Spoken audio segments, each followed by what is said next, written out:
year 17. So, no, I'm looking forward to rolling around again for the mighty yellow and black. Well, you played long enough where you could nearly be one of those people that says, I've been half my lifetime at the footy club.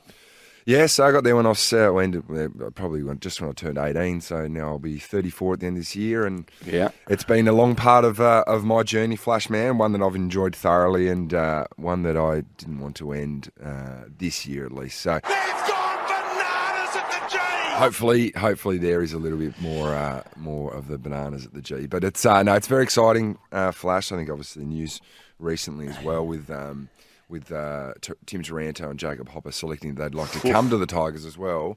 As an older player, that really fills your cup up knowing that you guys are hopefully going to be a genuine contender again next year. And let's talk about 2022 and your thought process, because I do recall vividly one day you said to me, nah, mate, I'm not playing. I've probably had enough. Yeah. Is that fair enough? You don't mind me saying that, I'm sure. No, that's fine. Coming into this season, I probably was of the mindset that there would be my last year. I remember when I did the ride for Ryan, actually. That's right.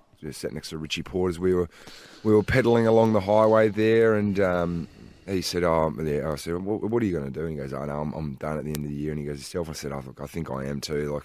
There's just a whole host of things that I want to do going forward as well outside of football. And Richie's actually riding in his last tour at the moment, so he's only a few days away from retirement. But I've gone back on my word a little bit there as we were going over the middle of Tassie. I'll be obviously playing on again. So it's up there. There's a whole host of things that I've factored in, and I think for the biggest one for me is that probably comes down to three points. Is that I love playing footy first and foremost. That's the thing that's really important to me. You do.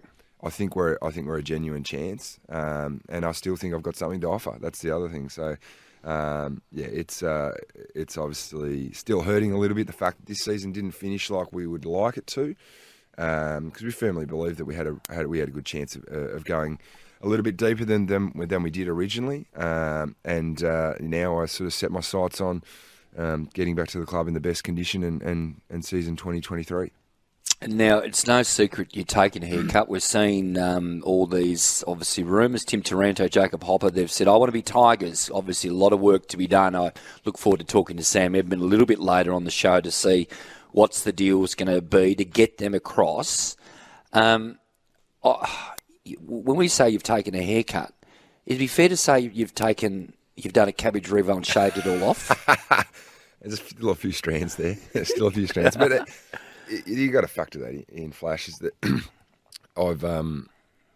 we've obviously been able to, we've done the first part and got two really important players that we think are important to our pieces to our puzzle to commit to wanting to come to the Tigers, and they don't come cheap. Those players, they deserve to be paid handsomely because they're really good players, and I reckon myself and Trent have probably are a little bit under what maybe market rate might be for us, but. I've constantly said this over the week when I've been asked this question, is that I've been paid very handsomely for a long time now, that I'm not playing to get paid next year. I'm playing to win another premiership. That's solely the reason I'm going to go around. Like I want to go out and win another flag, and this is what happens at good clubs. And I think you'd find at Geelong there'd be guys like Tom Hawkins, who's the same age as me and having an all Australian year, all Australian captain year, that are being paid.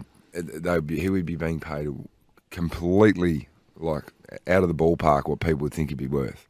So, and that's just what good clubs do and older players have to do when you get to the end of your career, is that you do have to step aside and let the likes of Shea Bolton, Daniel Riewoldt earn what they're worth. So, it's certainly an interesting time for our football club. The next month before trade period will be interesting, and then hopefully we can sign and seal the two players that have now said they'd like to come to the Tigers.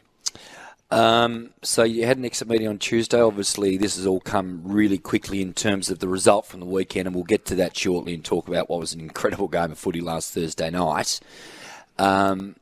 It was obviously a positive chat on Tuesday. Yeah. What was the dialogue? Yeah, funnily enough, I sort of went in there, and I've been having a little bit of dialogue over the last sort of 8 weeks, just because you're forecasting on what it looks like going forward and doing your bit for what the journey does look like. And I sort of went in and you could have replayed the last 5 years review for me. It's serviceable, played a pretty good season, playing your role really well. So, I mean, I leave that meeting and I know that I'm still valued by the football club and it was really stressed to me that we're all in, or we really believe that we can do it again, and I'm a part of that. So it might not look as 22 games again for me next year. It might be I might need to be maybe rested every now and then, but I think I've shown over a period of time now that I'm extremely durable. I've only missed sort of through broken bones and I had a knee injury back in 2019. But other than that, I've been relatively injury free getting out on the park. So touch wood, that remains, and I can not only add things on field, but off field I feel like I've got a bit to add as well for the up and coming young key forwards that we've only got a couple of them, but we feel like maybe we might get another young kid in the draft this year.